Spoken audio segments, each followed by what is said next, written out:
হতাশ লাগছে? খুব খারাপভাবে ভেঙে পড়েছেন? প্রিয় জিনিসটি হাতের নাগালে এসেও বারবার ছিটকে পড়ছে?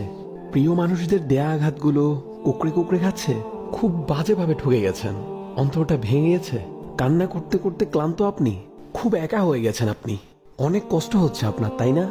ভাবছেন কেউ নেই আপনার পাশে, যে আপনার এই এলোমেলো জীবনটিকে পরম যত্নে গুছিয়ে দিবে। চারদিক অন্ধকার মনে হচ্ছে, ভাবছেন আপনার সমস্যাগুলো কিভাবে ঠিক হবে, কিভাবে। অথচ আপনি হয়তো ভুলে গিয়েছেন যে এখনো আপনার একজন আছে, যিনি আপনার কান্নাগুলোর নীরব সঙ্গী।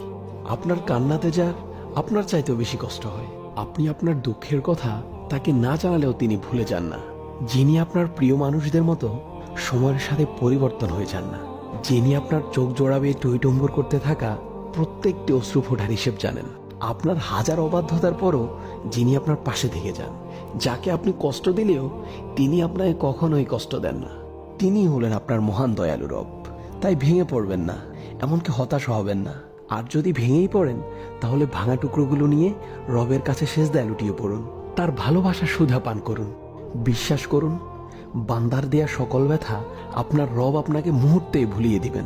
এই বিষণ্ণতার চাদর থেকে উঠুন, বুঝার চেষ্টা করুন।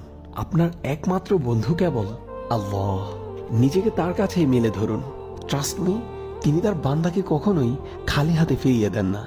তাই কষ্ট না পেয়ে দোয়া করে যান তার কাছে। আল্লাহ আছেন তো, শুধু এইটুকুই যথেষ্ট আপনার জন্য। ফিয়ামানিল্লাহ। আবার আমাদের এক তরফা কথা হবে নতুন কোনো ভিডিওতে। ভালো থাকবেন। আসসালামু আলাইকুম ওয়া রাহমাতুল্লাহ।